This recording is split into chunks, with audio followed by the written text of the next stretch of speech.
মায়েদের কথা ভেবে বলেছেন। আর থ্যালাসেমিয়া রোগে যারা আক্রান্ত, যাদের পরিবারের কেউ থ্যালাসেমিয়া রোগে আক্রান্ত হয়ে আছে, তারাই বলতে পারবে তাদের রক্তের কতটা গুরুত্ব। আর একটা কথা আমি এখানে সংযুক্ত করব, WHO ওয়ার্ল্ড হেলথ অর্গানাইজেশন বলছে 2025 সালে ভারতবর্ষে প্রতি 5টা শিশুর মধ্যে একজন হয়তো থ্যালাসেমিয়া রোগে আক্রান্ত হতে পারে। আমরা সৃষ্টিকর্তার কাছে চাইব ওই ভয়ঙ্কর রোগ থেকে প্রত্যেকটা পরিবারের সন্তান মুক্ত থাকুক, তারা সুস্থভাবে জন্মগ্রহণ করুক। কিন্তু এটাকেও মেডিকেল সায়েন্সকেও তো আমরা উপেক্ষা করতে পারি না। সেই জন্য তার থেকে কিভাবে আমরা বেঁচে থাকতে পারি তারও পলিসি যেগুলো দিচ্ছে সেগুলোকে আমাদেরকে মানব জীবনে অ্যাপ্লাই করতে হবে।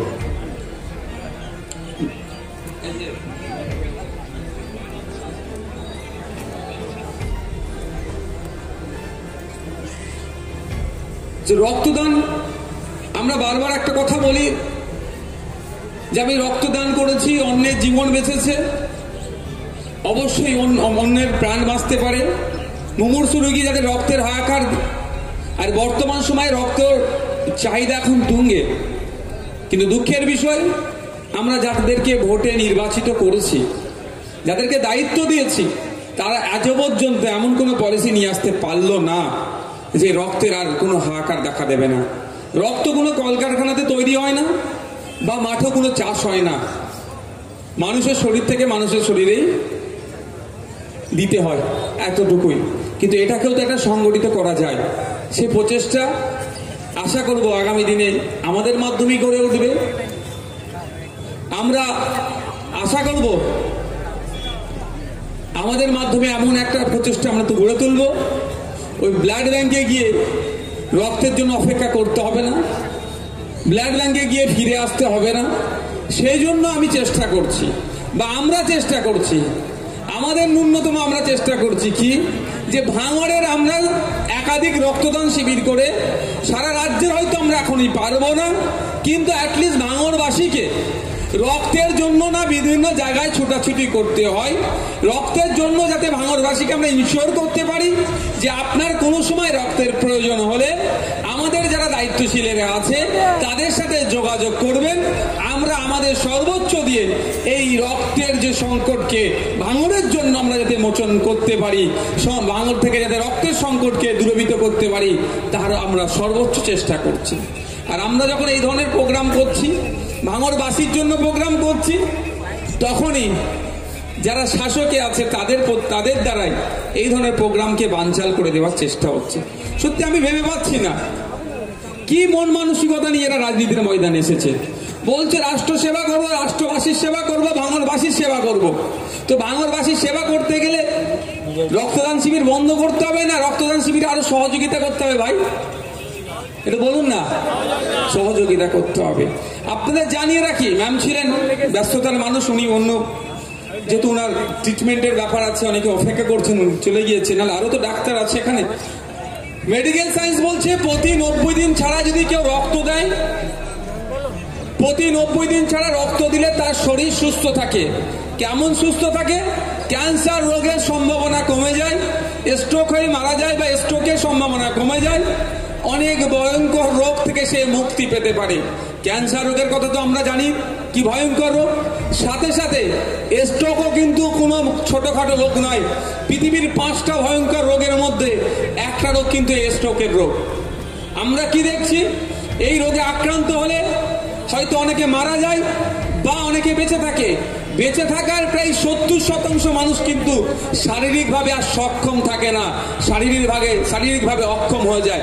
আর মেডিকেল সায়েন্স বলছে এর থেকে পরিত্রাণ পাওয়ার একটা জায়গা আছে। কোনো ব্যক্তি যদি প্রতি 90 দিন ছাড়া ছাড়া রক্তদান করে, তাহলে এই সমস্ত রোগ থেকে সে মুক্তি পেতে পারে। তাই আপনাদের বলবো, আজকে ISF এর ব্যানারে হচ্ছে, ISF এর কর্মী সমর্থক সহ সাধারণ মানুষ আসছেন।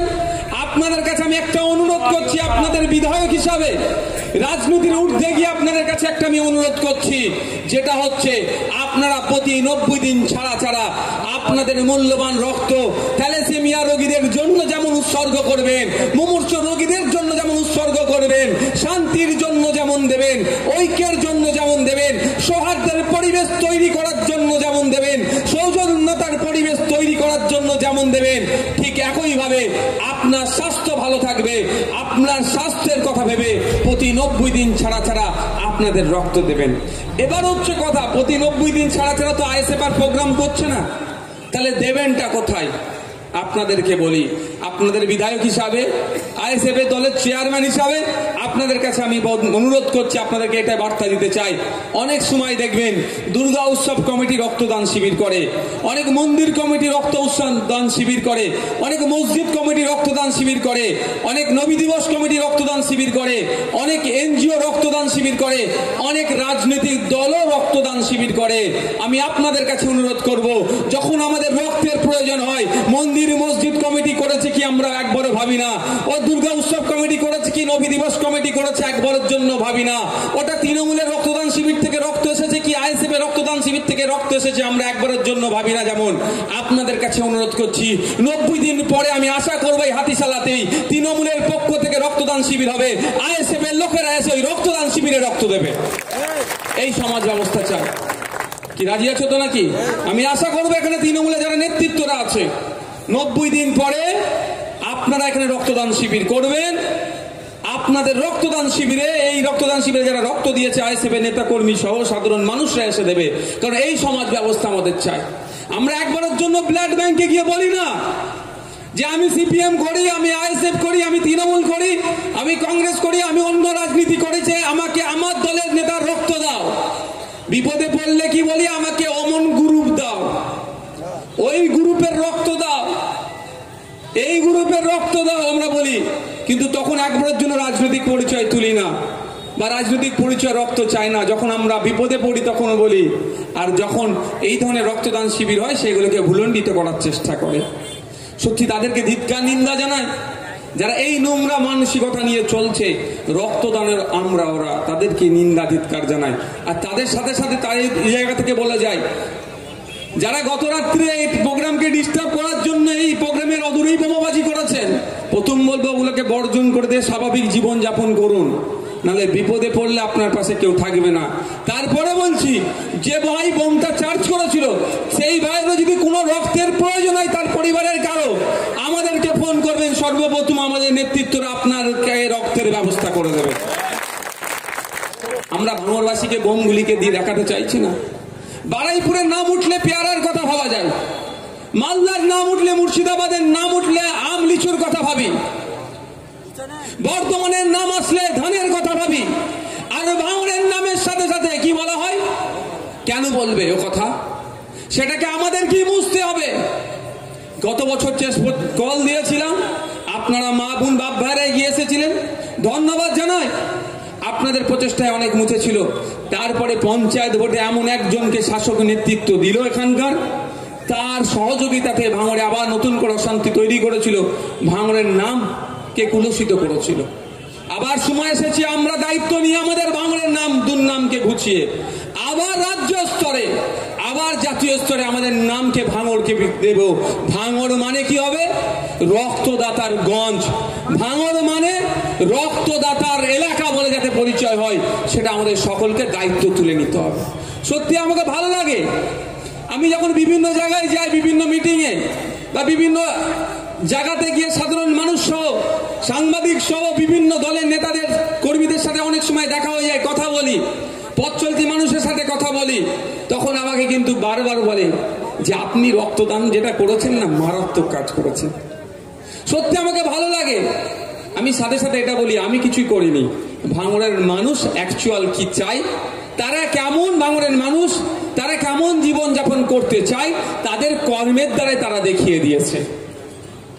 তাই আশা করব আমরা যে রক্তদান মহোৎসবের সূচনা আজকে করেছি, আমরা শান্তিপূর্ণভাবে আমাদের লক্ষ্যে এগিয়ে যাব। আমাদের পরিবারের ভাঙড়ের মানুষজন যারা আছেন, তারা আপনারা আপনাদের মূল্যবান রক্ত দিয়ে অন্যের জীবন যেমন, অন্যের সমস্যা সমাধানের চেষ্টা করবেন, সাথে সাথে আপনাদেরও শরীর যাতে সুস্থ থাকে তার দিকেও খেয়াল রাখবেন।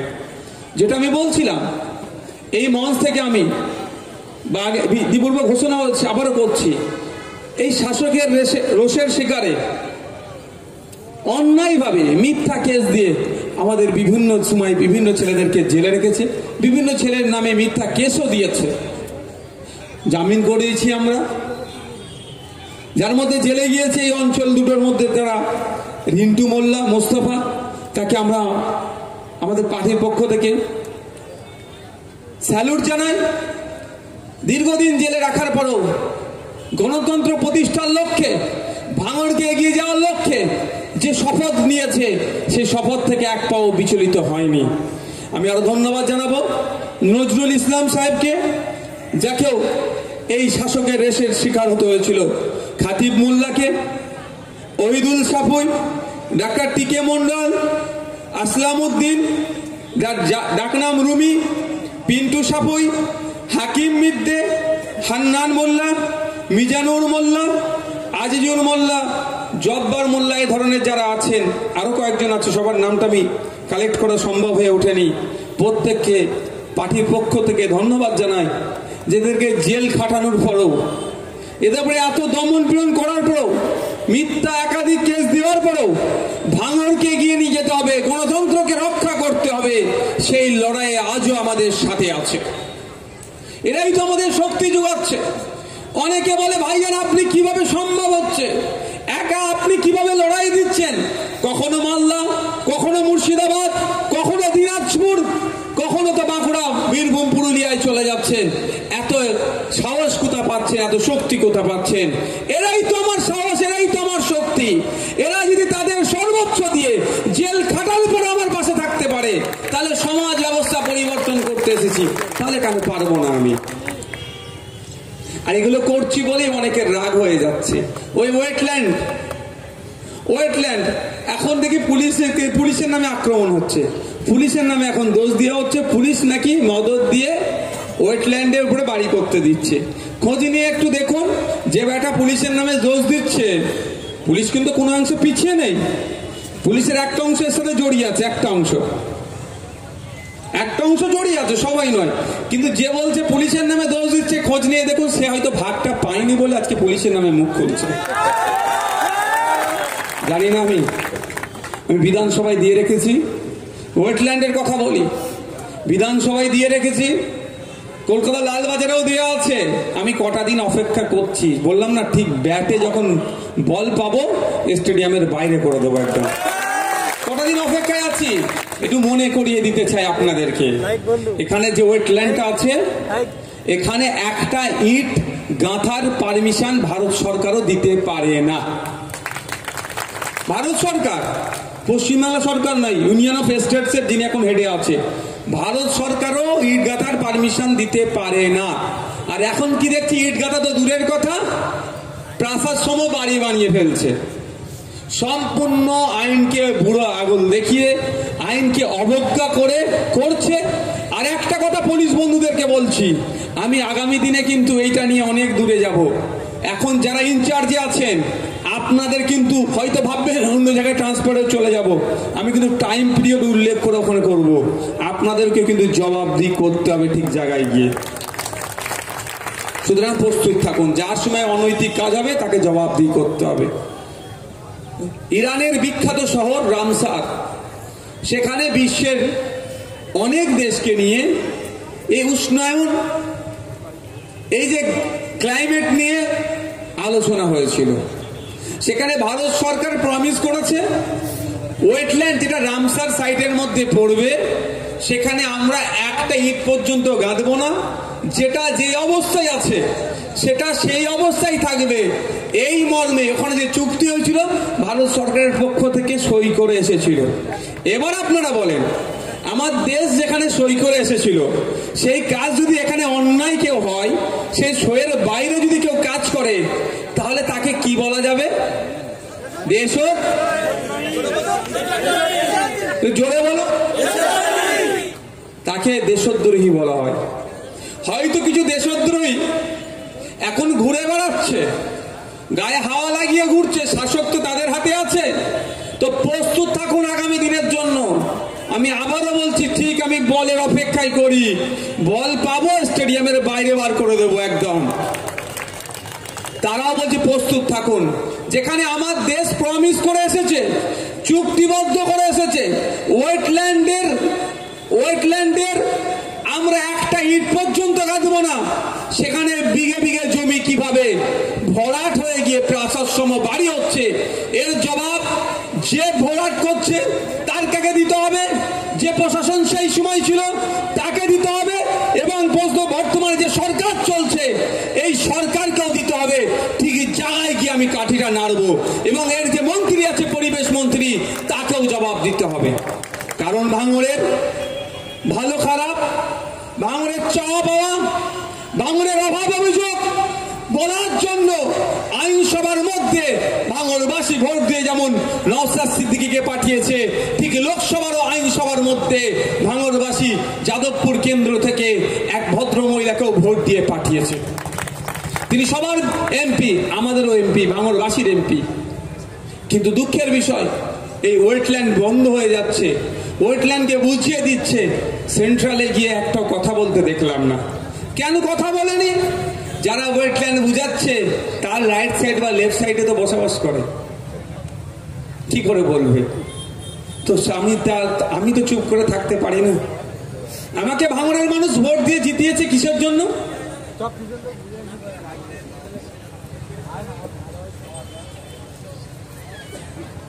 ঠিক আছে, আমাকে আপনারা ভোট দিয়ে কেন পাঠিয়েছেন?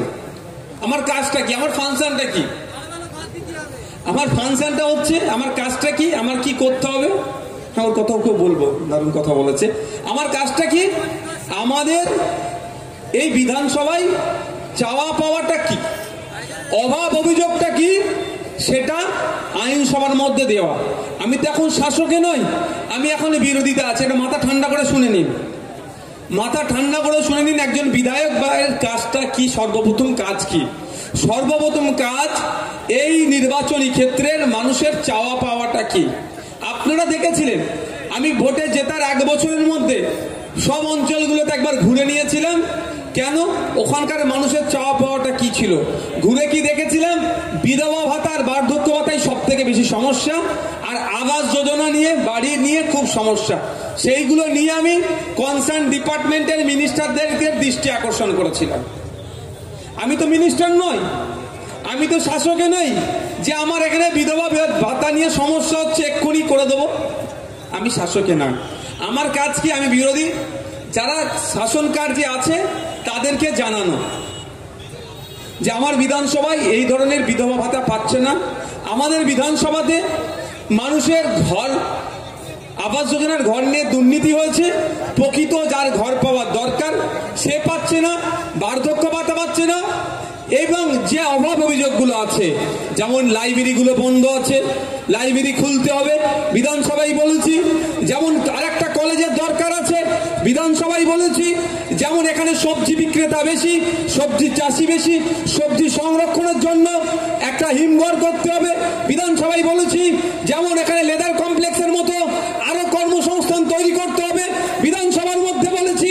এখানে যে কাঠের ব্রিজগুলো আছে এবং যেগুলো কংক্রিটের ব্রিজ আছে যেগুলো ভেঙে পড়ছে, সেইগুলোকে রক্ষণাবেক্ষণ এবং কাঠের পরিবর্তে কংক্রিটের ব্রিজ করতে হবে, সেইগুলো বিধানসভার মধ্যে বলেছি।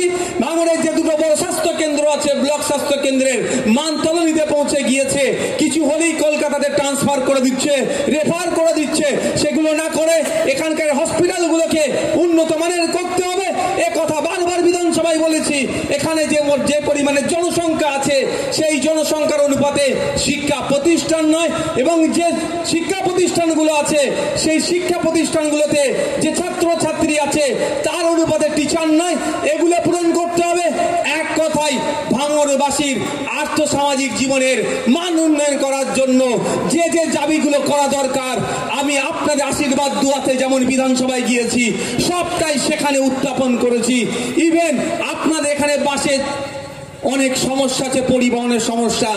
আপনার বামনঘাটা থেকে, আপনার বেওতা 1-2 থেকে ব্লকে যেতে গেলে ব্রেক জার্নি করে যেতে হচ্ছে, অনেক কাটা সার্ভিসে যেতে হচ্ছে, অনেক বাসের সমস্যা। আমি বিধানসভায় বাস নিয়ে যেমন বলেছি, নতুন রুটের কথা বলেছি। ভাঙড় 2 নম্বর ব্লক থেকে বিজয়গঞ্জ বাজার থেকে হাওড়া পর্যন্ত ভায়া 6 লেন, আপনার শিয়ালদা ধর্মতলা হয়ে হাওড়া পর্যন্ত বাসের দাবিও করেছি।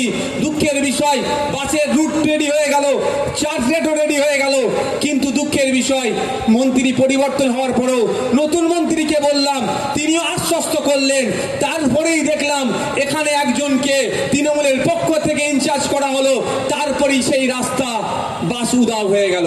তাহলে তিনি এসে ভাঙড়বাসীর উপকার করলো না অপকার করলো? একটু জোরে বলুন। অপকার করলো, ক্ষতি করলো। আমি মনে করি তার কাজ কি হবে জানেন? আমি যে 5টা 10টা বাস রুটের কথা বলেছি, আমার সহ 5টা 10টা সহ আরো 10টা নতুন বাস রুট ভাঙড়বাসীকে দিক, এটাই তাহলে জানবো তার দায়িত্বশীলতার পরিচয়। আমি দুটো কলেজ, একটা কলেজের কথা বলেছি ভাঙড় 2 নম্বর ব্লকে, ওনার কাজ হবে দুটো কলেজ বার করা, একটা মহিলা কলেজ স্পেশাল হোক আর ভাঙড় 2 নম্বর ব্লকে একটা কলেজ দিক। ওনার কাজ হবে ভাঙড়ে একটা ল কলেজ করার, ওনার কাজ হবে ভাঙড়ে একটা প্যারামেডিক্যাল কলেজ তৈরি করা হোক। তাহলে তো জানবো উনি কাজ করছেন। বড় বড় ভাষণ দিয়ে লোক জমিয়ে লোক না আসলে ভয় দেখানো চমকানো হবে, লোকের ভিড় করিয়ে কিচ্ছু লাভ হবে না। যদি ওনাদের শাসকে আছে এই কাজগুলো করুক না, ওনাকে তো ভাঙড়ের দায়িত্ব দেওয়া হচ্ছে, ভালো কথা, শাসকের পক্ষ থেকে দায়িত্ব দিয়েছে। তাহলে কোল্ড স্টোরটা এখনো তৈরি হচ্ছে না কেন? এগুলো উল্টে গেছে। কোল্ড স্টোর গুলো এখনো তৈরি হচ্ছে না কেন? ওটা দ্রুত তো তৈরি করা দরকার ভাই। তা নয়, ভাঙড়বাসীকে কিভাবে শোষণ করবে তাই নিয়ে উঠে পড়ে লেগেছে। কদিন আগে শুনছিলাম কি বলছিল, কলকাতা পুলিশের আন্ডারে দেবে। অসুবিধা কি আছে? অসুবিধা আছে? আপনার তো এই যেখানে প্রোগ্রাম হচ্ছে অলরেডি তো কলকাতা পুলিশের আন্ডারে আমরা আছি, অসুবিধা কোথায়? আমাদের অসুবিধা নাই। আমাদের কাছে হয়তো চমকাতে চেয়েছিল ভাঙড়বাসীকে। আমি সাথে সাথে বলেছিলাম কলকাতা পুলিশকে আমি স্বাগত জানাচ্ছি, সাথে সাথেও আমাদেরকেও কলকাতা কর্পোরেশনের আন্ডারে আনতে হবে। কলকাতার বাবুরা যে পরিষেবাগুলো পায় ভাঙড়ের বাবু করে সেই পরিষেবা দিতে হবে। তখন একটু ভয় পেয়েছে ওই বিষয়টা। আর দেখছেন কোনো কথাবার্তা নেই। আমি বিধানসভায় প্রশ্ন জমা দিয়ে রেখেছি যে কলকাতা কর্পোরেশনের মধ্যে কবে নিয়ে আসবেন, আমি প্রশ্ন দিয়ে রেখেছি। আমিও চাই কলকাতা পুলিশের মধ্যে হোক আর কলকাতা কর্পোরেশনের মধ্যে হোক, মারামারি হানাহানি থেকে বঞ্চিত যেমন বন্ধ হবে, সাথে সাথে কলকাতা কর্পোরেশনের যে পরিষেবাগুলো আছে ভাঙড়ের মানুষও সেটা পাবে। কিন্তু ও শুধু ডান্ডা দেখাবে, পুলিশের দিয়ে ডান্ডা দেখাবে, ডান্ডা দিয়ে দেখাতে হয়।